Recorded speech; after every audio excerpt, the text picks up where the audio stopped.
Welcome to Toffee TV. It is live at 5.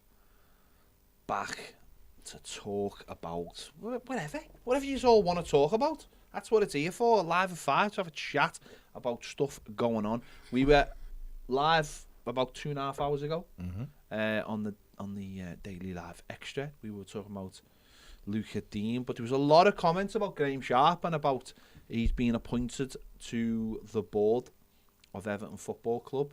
Obviously, Everton have had a bit of a skeleton board recently, and I think they had to put someone on the board, or I think basically to add up the numbers. And it's Graeme Sharp, who's now essentially held a lot of positions at this football club. Never been the manager, but yeah. What are your thoughts, Baz? Yeah, I don't know. It's the reality. It's good. It's good to have football expertise, I guess, if that's what you want to call it, or football experience. Let's use that word instead. On the board. Whether Graeme Sharp is enough for some people to say, you know, he's not done anything business-wise and football-wise. There, I've seen that from a couple of people. But what I would say is he's been at the club for, I think, 21 years now, coming into his 22nd year since he came back to the club. Yeah. He's been fans liaison officer for a bit. He's been a club ambassador. He's also president of the Players Association. He's various got more than one job. That is normally a very, very good indicator for Everton. But obviously he was a fantastic centre forward for us. Scored a lot of goals. Knows what it's like to win trophies at Everton. I've heard him. He is critical of he definitely is. When he used to do the commentary. Yeah, exactly. And even the stuff pre-season, this season, he was critical of players and stuff. He's got those standards. He knows what makes a good footballer, and he knows what Everton should be aspiring to. So, I for that, on that basis alone, I think it's a decent appointment. And we've both watched the Bayern Munich doc, which is their club's. Has got lots of ex-players involved in that aspect of it, even on a consultancy basis, difficult to say. So yeah, I think I understand other people's concerns, but I think it's decent. I think it all comes down to timing and other things going on at the football club. So it feels like again like the Dean situation, like we spoke about earlier. The Dean situation has become a situation of Rafa Benitez versus Luca Dean, right? Whereas if it was another manager that people liked, people would look at it a different way. I think it's the same with this. People don't like who runs the club or how the club is run. Yeah. So they see an appointment like Graeme Sharp and instantly think, well, it's jobs for the boys. Yeah. But you're right. There is a level of experience. When you watch things like documentaries on other football clubs, Feyenoord, Bayern Munich, we've seen lots of different ones, top European clubs, PSG. They keep the brain trust football clubs. Bayern Munich's so distinctive because everybody at the club was a footballer. Very intelligent men running the football club in all kinds of different levels. Even when we watch the Dortmund one, and they're bringing people from the outside in to give them an outside view of what they need to do at the football club. It's people who understand football and have been at different kind of levels of football. For me, Graeme Sharp, I think he's got a wealth of experience that he could share with the football club.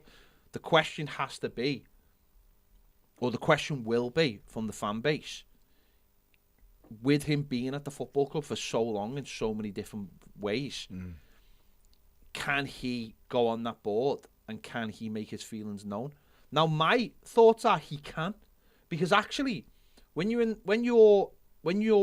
are somebody who works at a football club and then goes outside, then maybe you can't publicly criticise that football club because you work there, or you can't say the things you really want to say.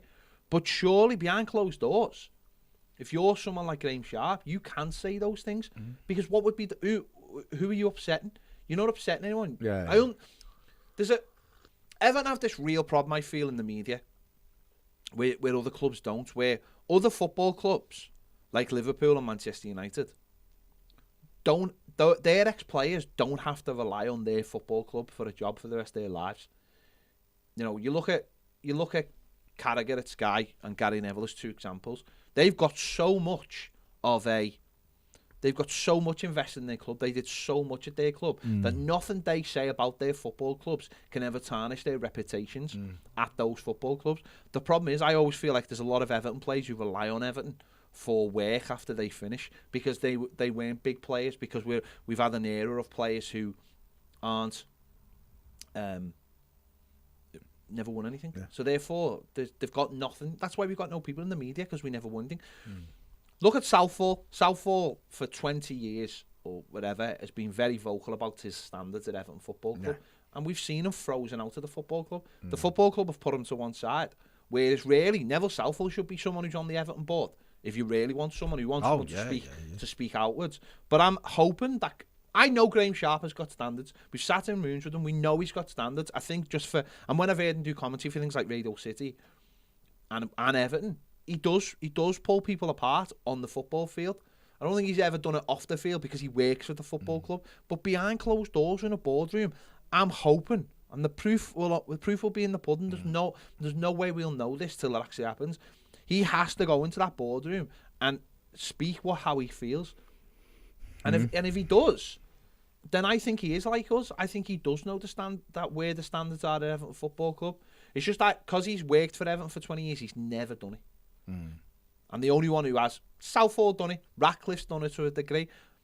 But the problem is, for some of them, look, someone like Kevin Ratcliffe.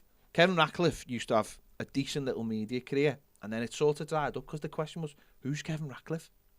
What he did was in the 80s. Yeah. Media moves on. We've seen the likes of when Hansen and Lawrenson got they got pushed away from Match of the Day, and it was younger players who just come out of the game. Yeah. People don't know who they are. So they then turn to the club and go, well, I need a job now, because actually you're the only people left that I've got. And there's no job for them because they've been critical. This is where the club have to be able to be bigger than that and go, well, fine, you said something, but you're still a legend.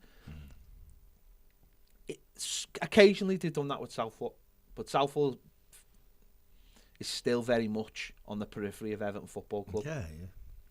And I think that's where Sharp has to be able to be vocal in a boardroom and say, this is what the standards are. And the problem is we won't know. No, we won't know that. We'll never know that. The only, I guess,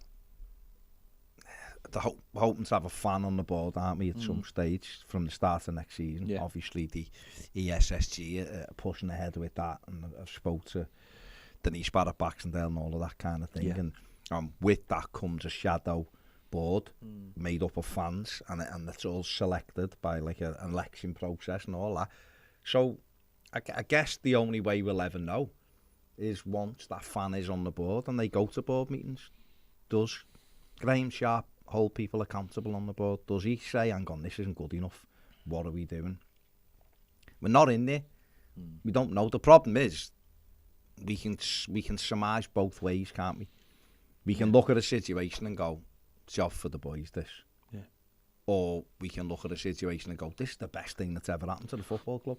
But the reality is we don't know. Yeah. And however we're all feeling will drive our agenda. So if Everton are winning and everything's great, and then we start seeing improvements, we'll be going, oh, this is great. Since Graeme Sharp was appointed, things have got better. If things start getting worse, people will say Graeme Sharp's the problem. Well, I think in general, I think we both feel like, having looked at other clubs, that there needs to be that level of connectivity between footballers and decisions that are made at the boardroom for football decisions. Because Ned, do you want to stop eating your dinner? Every decision that's made at a board level has to be for the betterment of the football team, no matter what it is. No, it is, yeah. And I think for Everton, what we've got to start seeing is, I'd like to start seeing is a bit more transparency from the board. Whereas, we've got the AGM. I've said on a lot of occasions. I think you said it. I think John Blaine said it. Is Everton have to be more open, which means, you know, number one, if you are having an AGM, it has to be done publicly, and it has to be like an open floor event. And I know there are like questions are asked, but we've been to them, and they do feel like, you know, like they're parading themselves rather than looking at the actual what's going on at the club. Like, oh, it's a video of what Everton and the community have done this year. I do feel like there has to be a general bit more transparency so that a fan or a shareholder, first of all, can stand up and say to Graeme Sharp, Graeme, what are you bringing to the board? And you don't just get dismissed or looked at like it's a silly question. I mean, that's not a silly question. If you're a shareholder, first of all, even if you're a fan, I mean, fans put a lot of money into this football club. If you're a fan and you can stand up, even if you're a fan who's part of a fan group or whatever, the fans forum, you stand up at this and say, what are you bringing to the board? Why are you on the board? And then we go from there, and he might stand up and go, well, I think this club should be here, and I'm going to try and demand that it's there. And I think that's where we start. The problem is that, you know, board meetings are very, obviously, it's a private company. They're behind closed doors. We don't get to see anything of them. And the shareholders, we've been to them, they just feel, a lot of it just feels like it's predetermined what's going to happen. There's no dialogue between the fans. It's just, you sit there and you listen to what we are going to say. And if someone asks a question, which they have at times, and really, you know, questions that get to the heart of things, it's almost like, oh, we haven't got time for that, let's move on. Or No. And I think there just has to be a bit more openness. And I think that's where the club are going to have to come now with disappointments and understand that there's going to be a lot of fans who are saying, oh, I see, you're putting a fellow who's been at the club for 20 years onto the board. Well, don't you think we need to know more then? And maybe that'll come in the next few days. You know, maybe Graeme Sharp will paint that picture.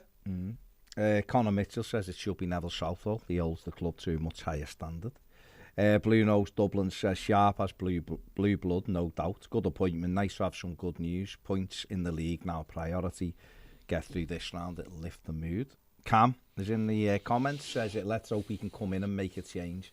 Lack of board experience worries me though. But what is board experience? What is board experience in terms of, like, because if you want board experience, then we need business people. Then do business people understand football? You know, we're crying out to understand what's going on at a board level. We're talking about putting a fan on the board. Does that fan have to have board level room experience? Are you talking about a John Blaine of the world who's done that? Or are you talking about a person who goes on and just wants to understand why his football club or her football club or their football club? Well, I think the ESG said that was one of their things, is that the person will have necessary experience at that level. And I think that makes sense. It does. But is that just a decorum thing then? Is that just, or is that an actual... Do you know what I mean? Is that actually knowing, like, being in that situation and them thinking, well, this person's got to understand what's going on? Yeah, it is. It's a tough one, but then again, if you're not going to send people.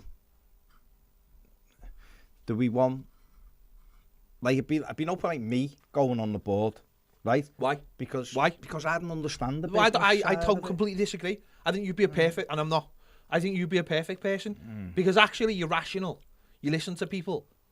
You've got good understanding of the football club, and you've got a good understanding of football in general. So I completely disagree with you on that point. Right, I think a person like you is the perfect person, and there's going to be a lot more people like you out there. Okay, maybe I'm not the perfect person, but you, to me, would listen to things. See, my worry is that when you start going to that point of, well, they have to have been on the board of somewhere, and they have to understand this, and they have to understand that. That gets away from the heart of things for me. The heart of things is about... Well, what? Yeah, no. Well, what about the shadow board then? Because I do think we do. I think when we're doing this shadow board thing, I do think they have to have people who are. You know why though? Yeah. Not just to understand what they're saying. I'm looking at it to give them ideas. So. Don't you think you can give them ideas? Yeah. Okay.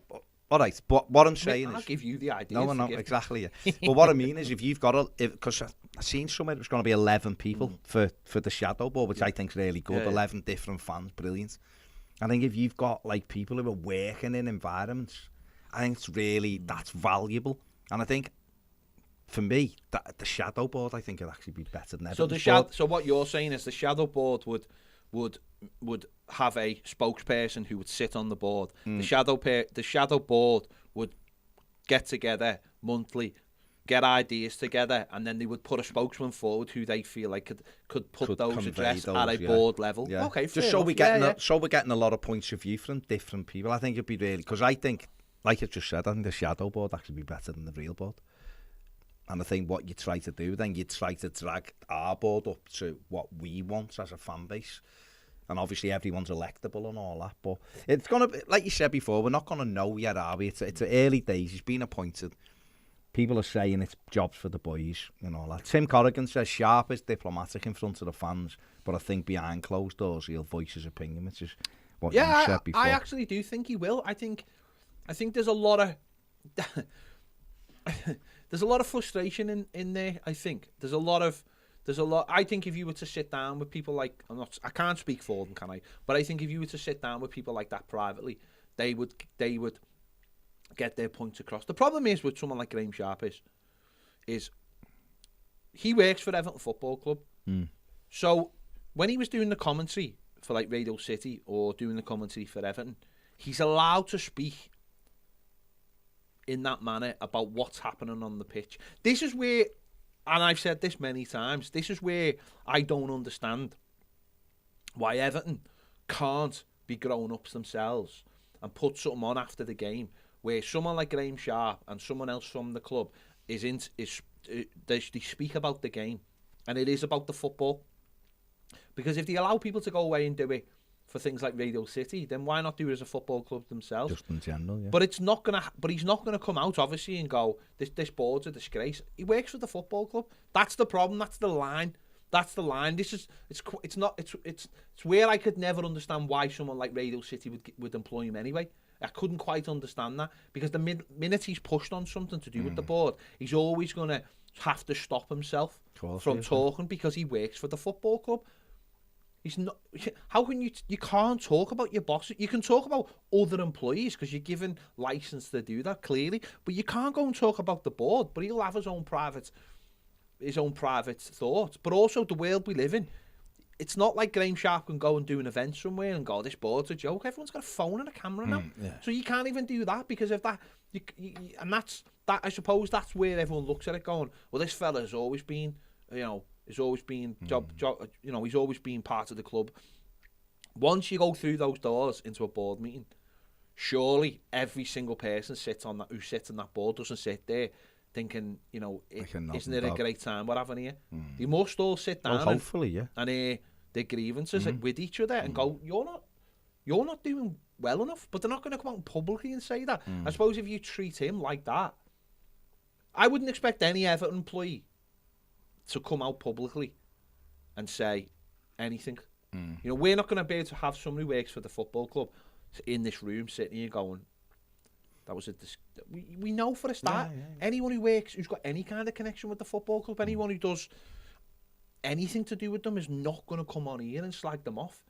Nobody connected to any Everton Football Club who gets something off Everton Football Club is ever going to go public and go, I don't even want to say names publicly who don't do it, because I think it's unfair. But there's loads out there who you go, why aren't you saying something? You are a big professional in what you do. Why aren't you having a go at the club? Well, you know why they're not having a go? Because they earn money off the club. So they're not... at every other club, though. Everywhere. It's the same criticism Gary Neville took and Roy Keane took over Solskjaer, wasn't it? It's the same kind of thing on a different level. Brad Taylor says Sharp on the joke is a board. Whole point of a non-executive director to Hang on, did you just say Sharp on the joke is a board? Sharp on the board is a joke. No, Did I say Sharp on the joke? Sorry. Sharp on the board is a joke. Whole point of a non-executive director is to be independent and challenge the board, hold them accountable and make recommendations. Another incompetent decision made by Bill and Denise. Fair enough, Brad. Conrad says, with Sharp joining the board, the feeling for me is he won't be a yes man. If he sees something amiss, he'll tell them straight. Loves the club. Doesn't want to see it going to rack and ruin. Keith says, don't know what Graeme Sharp will bring to the board, to be honest. New Year's positives from a different front is that I see McVitie's are bringing back lemon and lime Jaffa cakes. What? I mean, Keith is... Where? Keith's on the thing. Where are they bringing them back? I don't know, he hasn't. He just said McVitie's are bringing them back. He hasn't given me a time or a place. That's not good enough. I don't know. Just seeing if there was any more Graeme Sharp comments there before we move on. I think Astro's just put one on there. Okay. Astro said, for the club, why is it that communication and transparency with its fans are so difficult and lacking? Are we not the people's club? I would love to have more information and perspective by which to craft a more informed and better opinion. People jump to conclusions because they've got no other options. Why is the club so scared of its fans? No, you're right. We spoke about this loads of times, Nick. People fill in the narrative because Everton Football Club don't put out enough communication. And that communication isn't, we're going to sit down and have a hard-nosed interview with so-and-so. You sit down and go, you'd like to think at the end of this month, the club would sit down with Rafa Benitez and go, so you managed to get, or even, you said it to me yesterday, where's the manager's interview about Patterson? Yeah. Or Michalenko. Yeah. No one knows about Michalenko. You've changed that name about 3 times now. Because I've heard him Michalenko. say it. Michalenko. He said Michalenko. I thought he said Michalenko. No, sure. Okay, Michalenko. Mickey. Yeah, he did say Michalenko. That's how I say it. You say Michalenko. No, you're Everton Football Club. The manager should be doing an interview after you've just signed a player going, these are the reasons why we've signed this player. Yeah, absolutely. This is what he's going to give to us. When's he going to... I think he's going to take a few weeks, but then I think he's going to be up to speed. He hasn't trained that much, so we need to... Because otherwise, instead of us scratching around going, I think these lads will play on Saturday.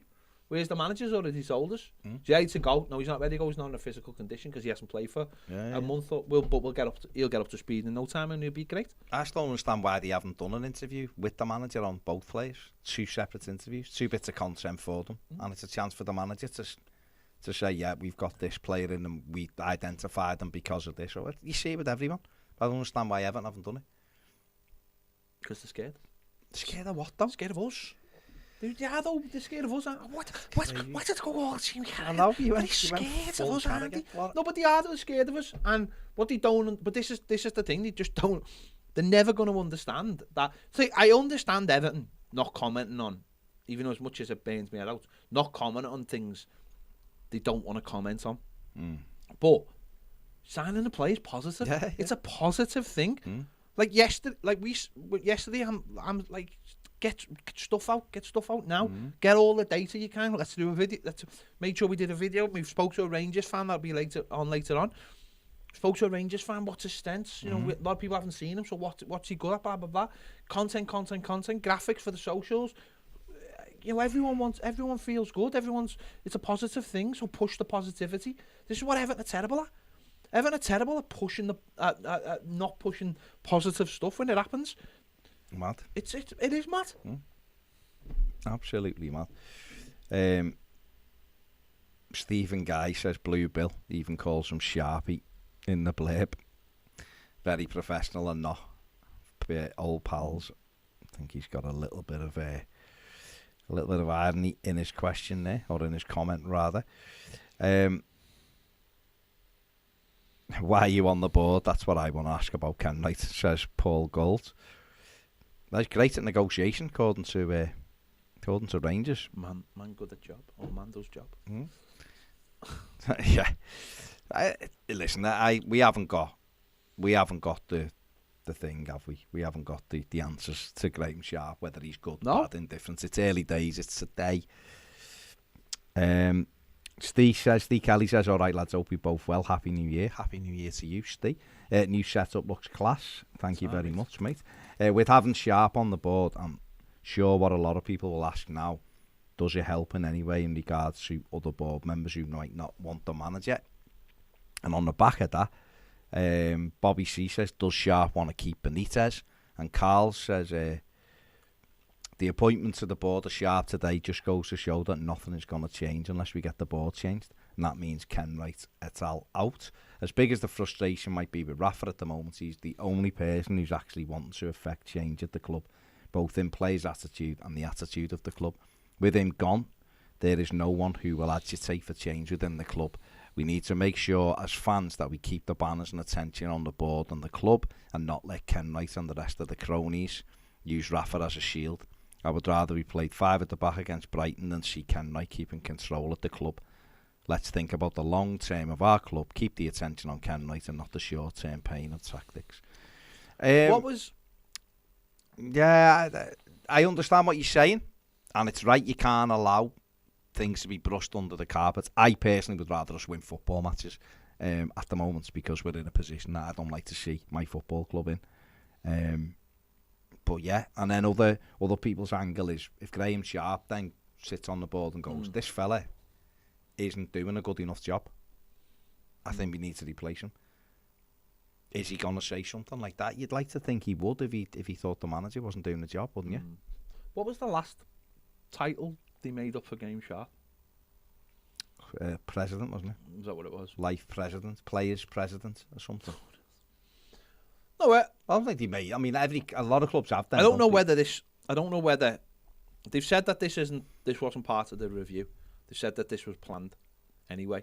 So, and I have heard this bandied about before. Didn't he say at last year's AGM that they were looking at putting an ex-player on the board? Yeah, they did. Didn't he? They did. So earlier in the year. They did say that.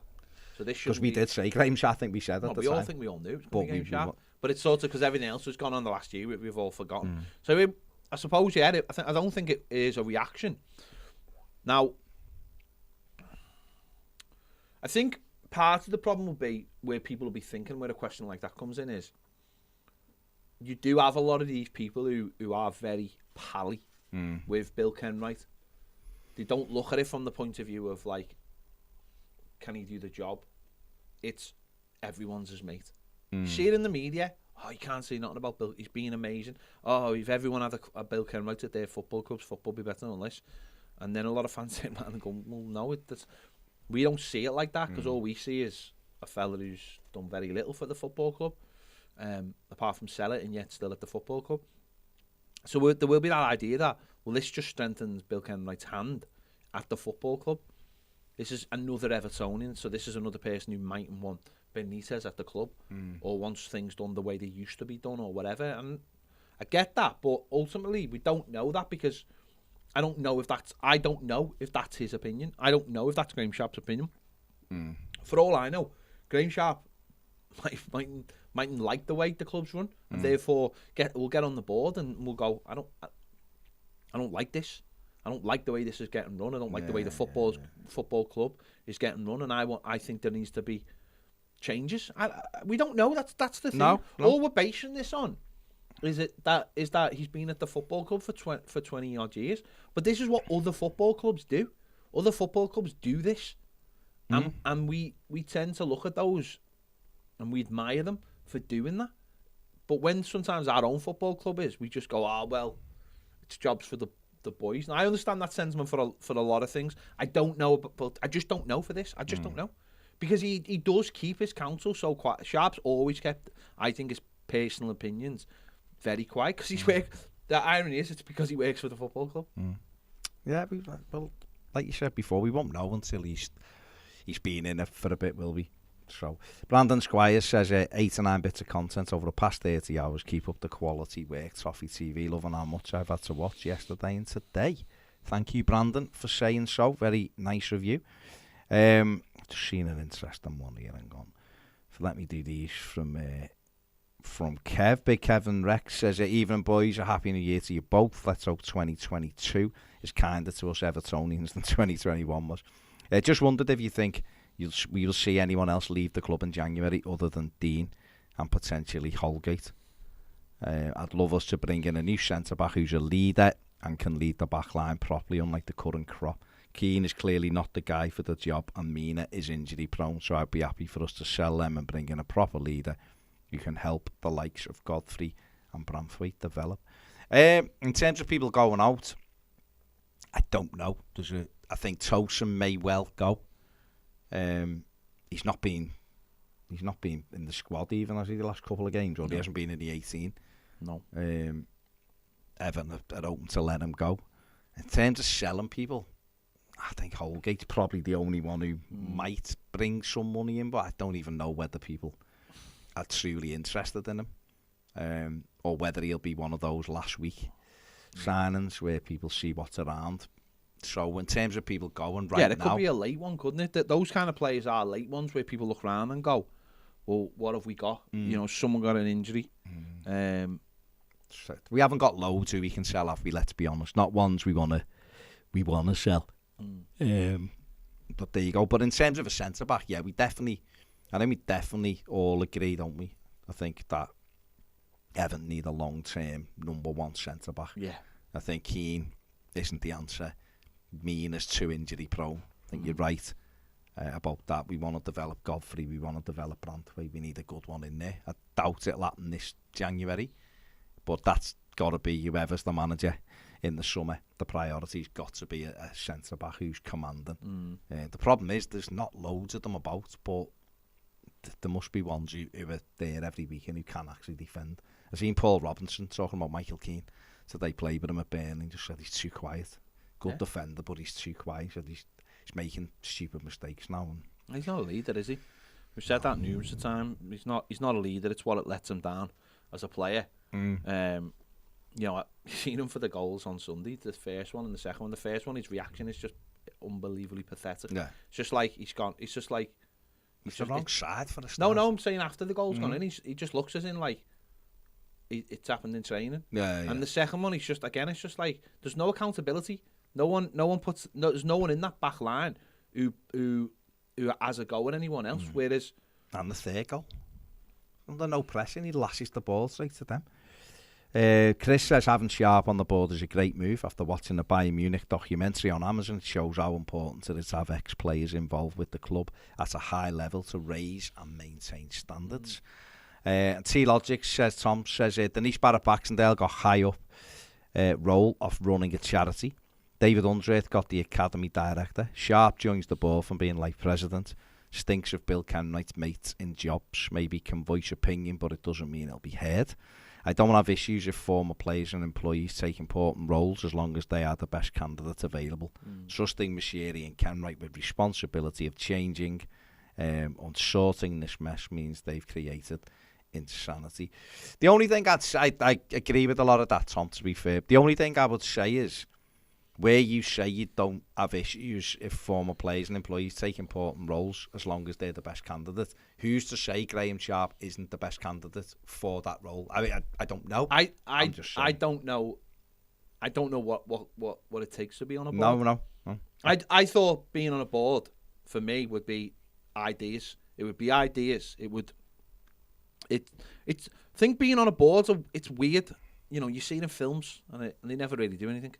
But it's about for me people who are the various heads of their places in a company coming together and thrashing out what needs to happen. You know, bringing ideas to the table, getting told where to go. That's if you watch Succession. I don't know. I don't know. For me, we've always said we wanted lots of people on the board. More people. We've always thought our board is too small. Because what you're going to get then is less ideas and more people just agreeing with each other. Whereas I think what we need is more ideas in the room and more people who are willing to stand up and go, no, I don't think that's good. I don't think this is good. I think we need to do more. And Tom's right in a way. The more people who are in there and have got a certain background, then they're all going to think a certain way. Yeah. This is why we've advocated loads of times people coming in from outside the club and joining the club from their certain who've got no background at Everton, who are the top of their field. Yeah. You know, whether it be working for, you know, again, go back to the Bayern Munich documentary. They got a fella who worked for Adidas and it was their liaison between Bayern Munich and Adidas. Yeah. And was at the top. Who worked with all the top fellas. He runs them now, doesn't he? And now he's the last fella stepped down, who'd been there for years and years and years, and passed it over to him. Yeah. And he is an outsider, but he's not, because he's someone who bridged the gap between Adidas and them, and now that relationship formed and worked. And they've gone, well, you're you've got the same principles as us, but you're an outsider. You're someone who brings an outside. Now he's their president now, and I think that's what we need. I think that's what Liverpool did when they brought Moores in, Peter Moores. They looked for a fella who had all these, access to all these different fields. You know, being a FIFA, you know, and all, you know, EA, sorry, and working with it on FIFA and having access to all these big companies and ultimately, you put him in charge, and he's got access to all these different things. I think at Everton, it feels to me like a lot of the time it's a closed shop. Or you bring in the same people Bill knows are the same people Denise knows, because they've all been entrenched in Everton for years. Everton need people from the outside who work for these big companies. That's why we said about going and speaking to Scudamore. Was it Scudamore or was the other fella who just left the Premier League? I can't forget his name. Begins with the L. Yeah, it's like when. But yeah, it's like when he first came in, Mashiri, we were saying go and get Masters, Richie Masters. Yeah. We were saying go and get Dean, go and get David Dean, a fella from the outside who knows what it takes to run a top football club, and say, go on, you run this football club. Or what we did is we just got the same people who'd been running the football club before Mashiri come in, unsuccessfully, to continue running the football club unsuccessfully. And that's all what's happened in the last 5-6 years. Yes, Mashiri ultimately has the power because he's got the money, but the people who run the football club are the same people who run the football club before that, and it was unsuccessful before it. What Everton need to do is really, and this is slightly different from Sharp, because I think there's room for someone like Sharp on the board. But if Everton really want to make a statement, Everton should be going out and looking for a Masters. He ran the bleeding Premier League. No, he should. Go out and get him and say, right, we want to make you our chairman. Because guess what? You ran the Premier League. You've got you know everything. Yeah. That's what Everton should be doing. And you can get us in the room with people and think of all the people who go to the Premier League for sponsorships and just conversations, partnerships that you're having. He's run football business. He knows the angle the Premier League comes from. You know, them kind of people, they're market leaders. Everton should be. It's what we need to do. If Everton done that, then I'd start to think, you know, and the other, I've said it before, I don't know whether Denise Barrett-Baxendale's good at a job or isn't good at a job. I don't know. But what I do know is who is there to help her develop. Who's got expertise in football that can help her become better. Yeah. There's nobody. Bill Kenwright, he's been around forever, but hasn't won anything, and he's not really going to help her develop. Everyone else, he's above. But if you went and got a Masters in, and he became the chairman, well, you could say to him, well, he ran the Premier League, so he's got experience, and he could be challenging her. They're not pally, because he's coming from outside. Yeah. Look at all the big clubs in the Premier League. That's exactly what they've done. You know, Man City have done it. Liverpool did it. Chelsea have done it. You know, they've got owners with a lot of wealth. Tottenham, they've got owners with a lot of wealth, but they don't rely on those owners to run the club. And that's clear here. We've got money coming in. Or, you know, we got money from a guy, but we've got the same people running the club, and people wonder why we've got the same problems. And that's not me going, you know. Well, we haven't created multiple streams of income, have we? Other than Mashiri Usmanov. Do you know what I mean? It's not so. Same ideas. We've got these people were here running this with no money, and then there's a big pot of money that you've got access to, but you haven't done anything to create that pot of money. This fella's come in with this pot of money and his mate on his boat. Whereas what you want to do is you want to have that as your reserve, but you should also be trying to drive these income streams up as well. And we don't. We just keep going back to the well. And now we're going, oh, guess what? We can't really spend money because we've broke, or, you know, we're close to these rules. And the reason why we're close to these rules is because we've used all this money. Yeah. But we haven't driven up the thing that gives us leeway in these rules. Because if we did, by driving up sponsorship and partnerships and everything else, we'd have more freedom there. But we haven't. We keep going back to this point. And that's been the issue with Everton for some time. Yeah, and I think the other side of it is, as well, as, you know, you look at the stadium and where the stadium is. There's lots of opportunity, so much opportunity with that stadium. Naming rights, which is sort of already taken care of. Naming rights, franchises within the place. You know, are we going to have a Starbucks in there? Are we going to have a Gordon Ramsay's in there? You know what I mean? Like, you know, because these people will. Gino the Campo, but yeah. Well, you know, okay. I mean, Gordon Ramsay's getting one in town. Oh, okay. He's getting one where Jamie Oliver's was. He's just shut down. I see Jamie Redknapp. He got an arrested. No, it wasn't. It's not got a restaurant. No, he's got something else, but not a restaurant. I was going to say Jamie Theakston, and that would be going really back. But imagine, wouldn't you love to be Jamie Theakston's replacement on that radio show for a day? Who was he doing? Oh, he's with yeah, no holding back, isn't he? The other Evertonian. Holden? Yeah, no holding back. I was going on an Instagram page. Okay. There's going to be loads and Ashley Roberts, yeah. There's going to be loads of opportunity when this show. And Everton have to be in a position where you can say, but you need to be in the room with. You've got to know these people. You know, you've got to. And I'll be honest, right? When Everton built this stadium, I want somebody who's banging on the door of Adidas and Nike and going, we want to be one of your, maybe not one of your big boys, or we want to be knocking on the door of Hummel going, we're putting a big fat shop in here, and we need it flooded with gear, and are you up to the task, and how much money are you going to give us for it? Do you know what I mean? Mm-hmm. And what are we going to... You know that ideas, not just like we're just going to put a club shop in. Like, is it going to have a cafe in it? Is it going to have a bleeding five-a-side pitch in like the Dortmund one has? Yeah, you know what I mean? Is it going to... You know, are they going to be prepared for all this stuff? Have they got the people... And this is where where that stuff needs to happen now. Stadium's getting built now. It needs to happen now. We need to know what's going in the stadium. You know, are different are the different areas of the concourses going to be? I don't know. Could we be the first club to have a McDonald's within our stadium on a match day? Do you know what I mean? Have we got the idea to see? Yeah, they have, but I'm someone now. Are we gonna have? Could we have a KFC? Could we have a Subway or whatever? Could we have one of these franchises within our club now on a match day or on a non-match day? You know, are these thinking like that? Are they thinking?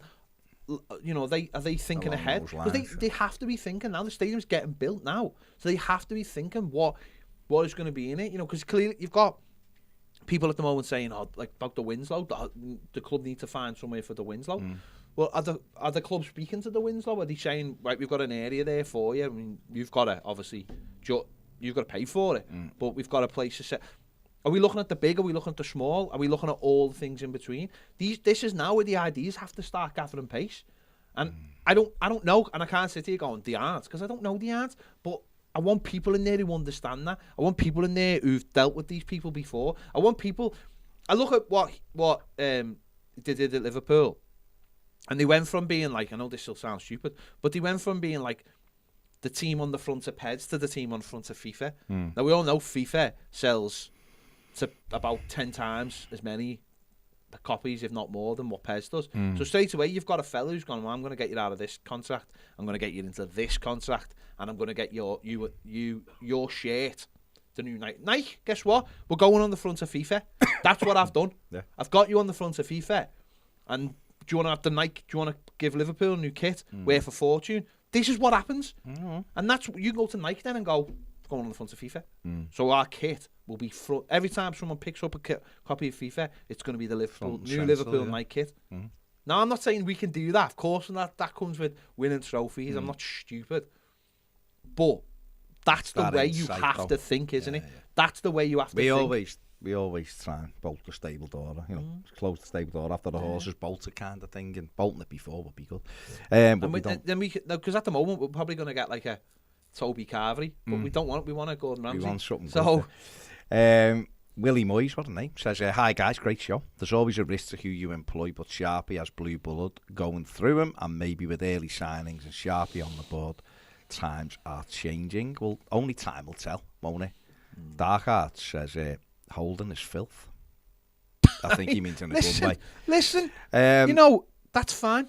It is, and that's the kind of thinking I want at the football club. It is. Joe Cody says, all right, Baz, have you heard of Zabani from Kiev, 6'1" centre-back, only 19, looks a player? Joe, I have, and I'll tell you why I have. I hadn't, but I have literally just bought him for Feyenoord on FIFA. Because I was looking for a centre-back.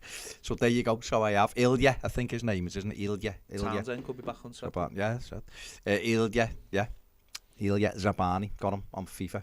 Final. Did you get him on FIFA first, or did you see him first? On FIFA. I hadn't seen him. Yeah. But I had a look. I was I looking heard- for centre backs. The pivot seen him when he was about 6 months old. Yeah, Said he looked was at his XG. He was kicking a ball down the street and said he could see the To be honest, I nearly, when I was going for him, just for a laugh messaged the pivot. Went, have you heard of this fella? Is he any good for a bottom? Can I tell But it was about 20 past 1 in the morning. I don't know if I've told you this. I might have told you in passing. Oh, cool. So I go to see my mate, my barber, Darren. I have to go to Skem. Right, I have to go to Skem, right, to see him. But he's a good barber, so I followed him. Yeah. When he used to work at Cutthroat Beats, and I go to Skem to see him, right. And it's like, it is a bit like, it's a boss barbershop, because it's like all his mates, all the lads just sit round, and just there's always people in there where their mates in there having a chat and stuff. They're all balls, like, but you know, it's fair enough. But they all seem to play footy for somebody. So there was a young lad, and I've seen him a few times, and he was in there, and he was like, first of all, was like, you playing this season? I think he might have been playing for Skem.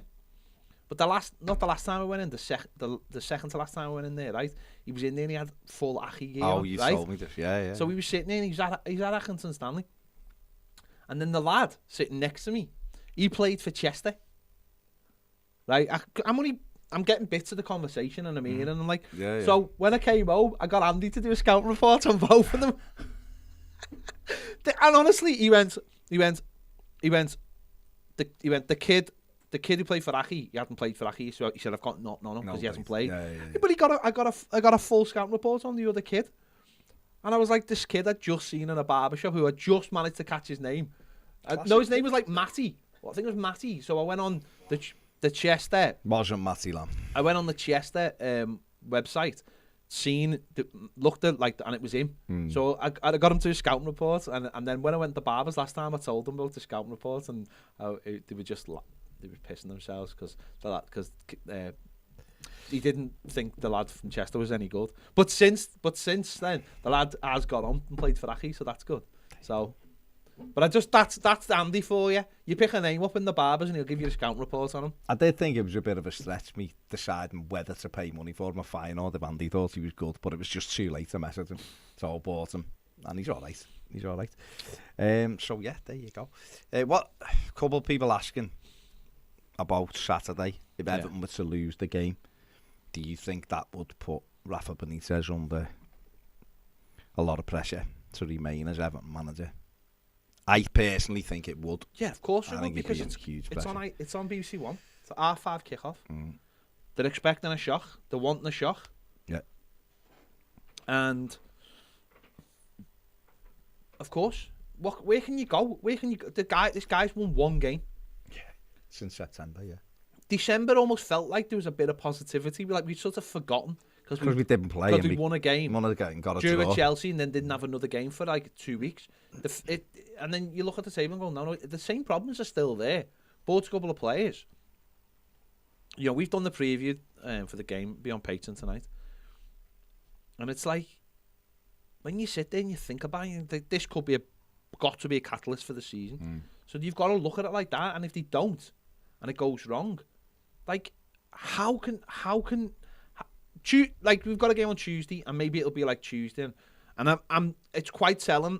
I was thinking the other day, there's an international break at the end of this month, isn't there? I didn't even realise till the other day.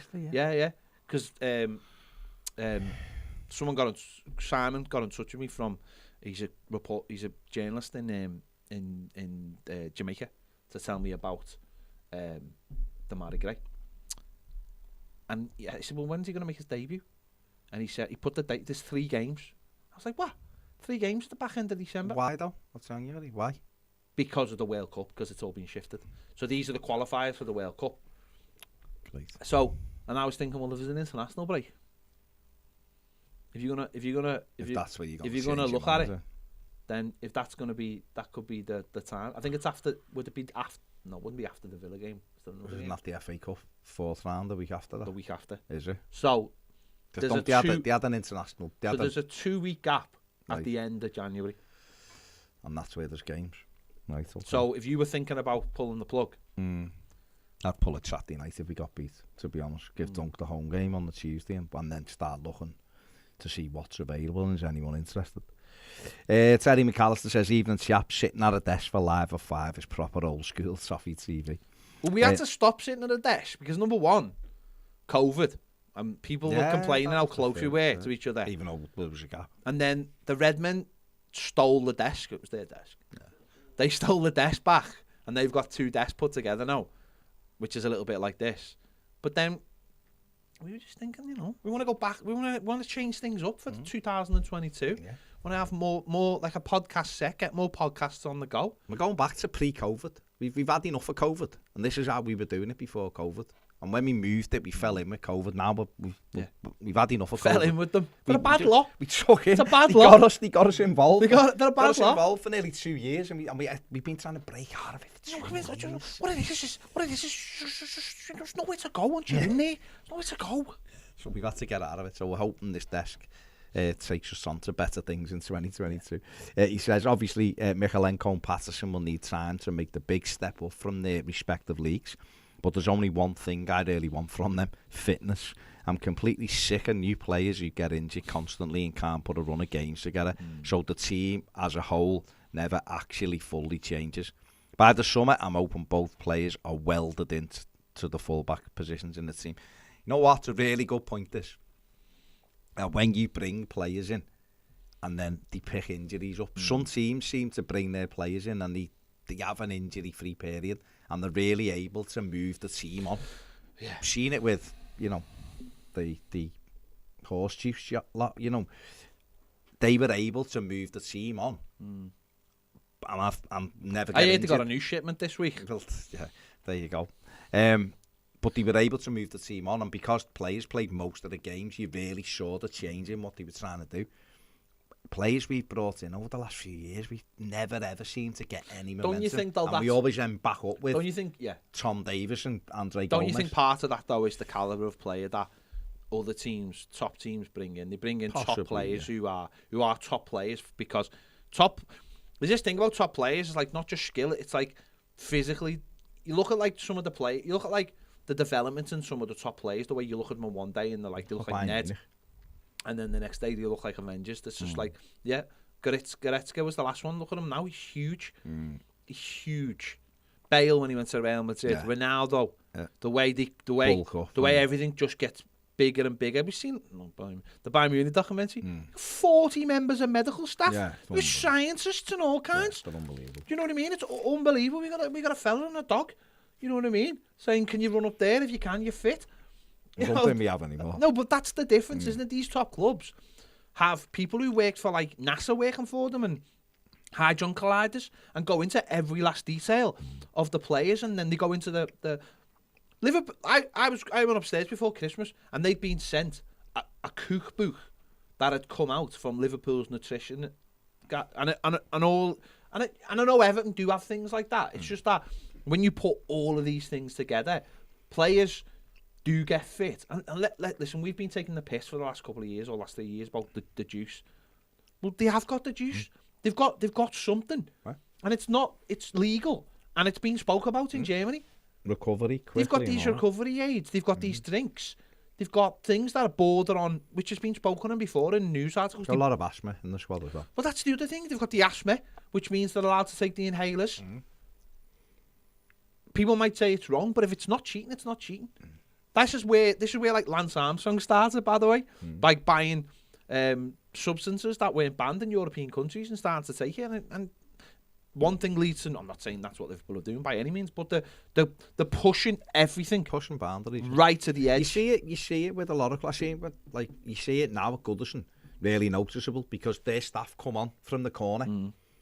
So like Liverpool, Arsenal. Even Brighton at the weekend, the staff were going for it. It was just ages and ages across. Do you know why we don't have as many staff? Because they've all got 3 jobs. That's it. It's clever. Or stupid.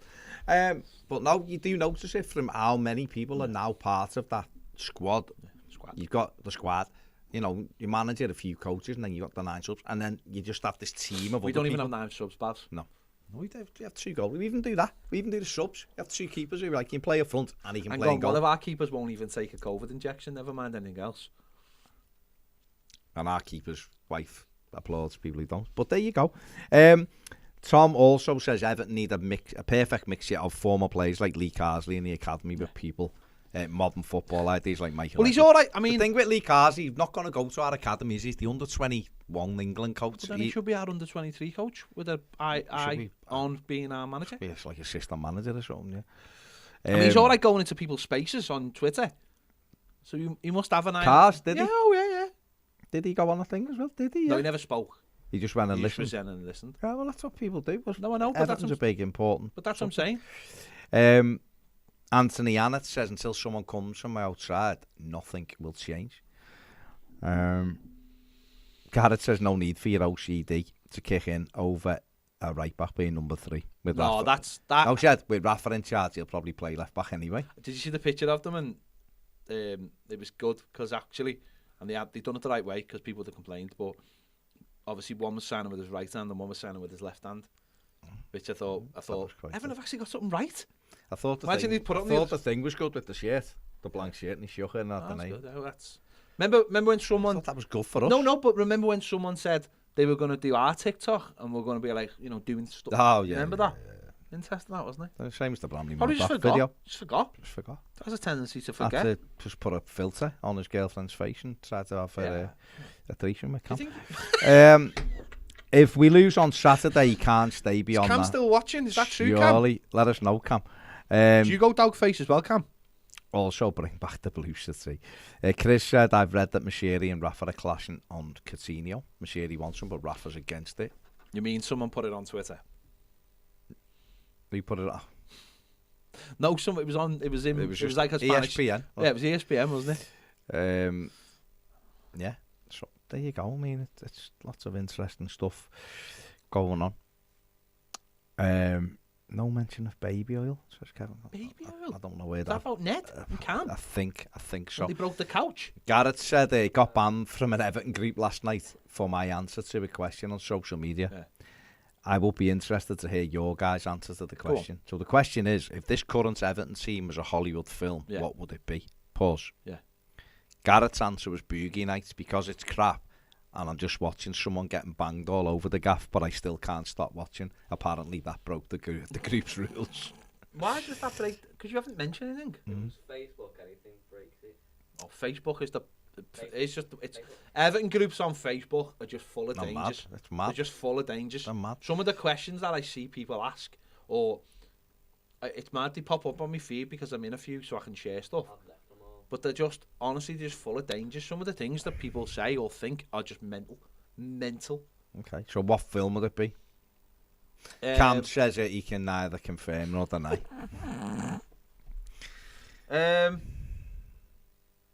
Say nothing, Cam. If Everton were a film, they would be Groundhog Day. It's a belter. That is a belter. But I'd prefer if they were Back to the Future. Who would it be for you, Ned?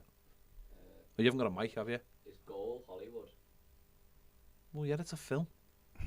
Goal. So basically, what you've done there is you've picked a film about football, and you've said that's what Everton are. Yeah. The imagination that must have took. Is that because you've had your COVID booster and it's like destroyed you? No, I'm just giving a straight answer. So can you explain to me how Goal is like Everton? Got footy in it. Yeah, just leave it now. A free roll says Everton is the movie Titanic. No, because she's happy at the end. I mean, she's dead, but she's happy. And she goes into the ghost Titanic and finds Jack. She died. Of course she died! What do you think she does at the end? She dies. She's 171. She dies at the end. She falls asleep in the bed and she dies. And then she goes and she meets Jack on the boat. That's heaven. She's going to heaven at the end. Did you not get onto that? I just remember I stood on the bar. No. At the end, she goes to sleep and you see all the memories of her life. And then she meets Jack in her dreams, which is heaven for her. So she dies. And then Celine Dion sings. Yeah, then Celine did. How did you not know she died? Sam Roberts says, I study corporate law in the US and Everton's governance structure is truly bizarre. With no outside directors and the individuals who are on the board, there is zero accountability to how the club is run. Yeah, I 100% agree would with not disagree with that at all. Dark Art says 2022, the year of the desk. Well, you say that, but... New year, new desk. Blue Nose Dublin says Tower and Inferno. Steve McQueen equals EFC. The Great Escape says Richard Morris. Treaty Orifice says yes, Everton is like my mum wanting to bang me. Back to the Future. James McDade says Lost in Space. Carl Byron says Everton finding Nemo. Looking for something and can't find it. Wormy Spoon says Island of Dr. Murray. It's crap and no one wants to be there. But it's got some big names in it. It might be a soap like EastEnders, says Billy Connolly. Billy Connolly? Yeah. Big yin. The big yins in. Jamie Loves Everton says, I never thought Everton would be managed by Al's Toy Barn. Als Human Singh says, Everton is, I know what you did last summer. Jem Mace Howard's Way. Scream, says Richard Morris. I changed my answer. Oh, for God. Chris. Final Destination, I will tell you for why. For why? When they think they're about to die, they're fine. Yeah. But then when they think they're fine, they just get killed. And my thing is, when we expect Everton to win, we lose. Okay. And when we don't expect to win, we somehow get a point, which is very similar. Yeah, it is very similar to Final Destination. I did think when we got that point at Chelsea, this is like watching Final Destination. Yeah. Blake says Groundhog Day is a good show, but I think it's more death by the same exact thing, so it's got to be Edge of Tomorrow. Alex Goulding says movie Don't Look Up. You boys trying to tell everyone a comet's coming, no one listens. Carry On Everton with Tits and Arses, says Kevin Kraft. It's not technically a film, though, is it? It's a film you've just made up. Yeah.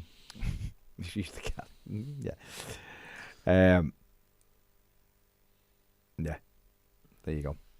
There's a conversation about Wolves for some reason in the comments. Blue Nose Dublin says 27 years since we won a cup and you have 5 on the table. Product placement, love it. There you go. Buy it. They're available in that shop now. They're available in ToffeeTVEFC.com/shop. Links in the description. These are only some of them. If you want. I mean, that one's good because it's like help. That's exactly what we need at the moment. Exactly what we need. Big Joe says, hi guys, any plans for special guests in 22? Got loads, but we've got to let things calm down before we can invite loads of people in again, as usual with bloody COVID.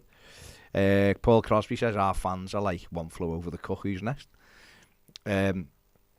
Kevin Rex says how long before Ned and Cam break the table WWE style? Well, it won't be wrestling. No, certainly won't be. Although it might be wrestling like in Game On all those years ago. Martin, that one, yeah. I know a film that we could be. We've had a wrestle. Now we're having a rest. Could be Resident Evil. I wondered what you were going to say, and I'm glad you went with Resident Evil. Chris says the Minions film, because the 3 idiots trying to find the right boss. I mean, all good analogies. What about for the board? No, the Three Stooges. Oh, I was wondering. What do you think I'm going to say?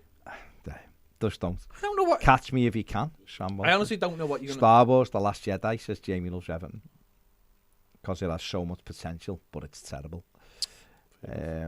Peter Brogan says Moneyball, but they got the wrong script. The wrong ball. Everton's like Dunkirk, we're all trapped inside, and Tranmere come to save us when we get relegated. Passengers, the film. Me Blues have woken up too early. Carl Byron says Sandlot Kids. There you go. There you go. What can you do? Surely there's a film called No Way Out. There's a film called No Way Out. There you go, then. Kevin Costner. One of the greatest films ever. It's not one of the greatest films ever. It's a brilliant film with a great twist in it. Absolutely. Have you watched it? No Way Out. It's an absolutely brilliant film. He was good in The Bouncer. The Body? Yeah, he was. Yeah. I nearly had you there. Yeah. I nearly had you there. For. The I mean, really, you should finish Ned, with that story. So today. Ned told us a story before. That's not for YouTube. No, it is for YouTube. So if you tell us any, listen, we told the original. Watch No Way Out, Kevin Costner. So, but Ned told us a story about. Well, I'm not going to tell the whole story. But basically, he was talking about like when he gets drunk and he becomes an hard case, apparently. And he said that he was at a wedding and there was a bodyguard but his mate was the bodyguard, but it was his mate who was his bodyguard. And it turned out they were just bouncers. Yeah, they were doormen. They were just doormen. They were doormen. They were just doormen. They were called but bodyguards. he called them bodyguards. So we're sitting here going, well, who did he bodyguard and whose wedding was it? And he was just like, no, I don't mean bodyguard. I mean bouncers. He went, you know, they always play that song when he comes in. And I was like, what are you talking? I was like, oh, so Kevin Costner. That was his ringtone. The bodyguard's ringtone, it was. Chris O'Hates says liar, liar. Scott Jones goes Dumb and Dumber. Dan Stars goes Horrible Bosses. Hen EFC 456 says, do we have the worst record in the last 10 games? Yes, we're bottom of the league in the last 12 games. The Joker, because we have one in charge, says Lewis Hayes. Charlie Norton calls it Brewster's Millions. Yeah, I was thinking about that before. Dr. 69 says Alive. We've had Groundhog Day already. Alan Bromley goes The Good, the Bad and the Ugly. Blue Nose 174 goes 20,000 Leagues Under the Sea. Stephen King's The Mist is a great film. There you go. Jack, I can't even comment on your question. I won't answer it because you call Everton the Ev. Yeah. So no. It's not worthy. Dances with Wolves goes Dr. 69. Just because of Kevin Costner. I think maybe. I don't know. Maybe. Yeah. So we've done over Trading Places, Gem Mace. What a film. If only it was My Blue Heaven. If only that was the film. Decent. Starring Rick Moranis and Steve Martin, of course. Steve Martin, belter. Of course. Belter. So, are we done?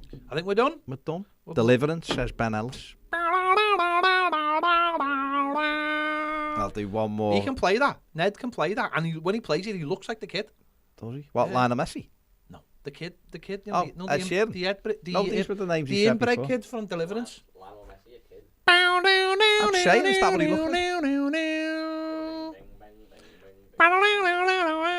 It is a tune. I remember Grand Pig used to do that in town. It was Boss. They used to start playing it dead quiet. And then at the end, they were like dead fast. And that was brilliant. Sunday afternoon drinking in the old days in town. It was Boss. Used to love it. Used to love it. 2 years ago when I told Baz to learn guitar, we'd be able to duo with that now, but still can't. You know, 6, 7, 8 months ago when I told you to do that brand new sing steps, then? video. 5, 6, 7. Boots doing baby is driving. No Way Out. Don't Look Up. These more films. Thriller. The Truman Show. Truman Show's a good one. Blank Check, says Charlie Norton. Hazik Boy says The Truman Show was a good one. Blank Check from Charlie Norton. Train spotting. Have a great day, lads, says Jamie Loves Everton. So there you go. Right. We are. Lee Farley goes a little bit too close to the bone, but yeah, you can't disagree. So cannot disagree. Sam, right, we're done. Are we done? Yeah.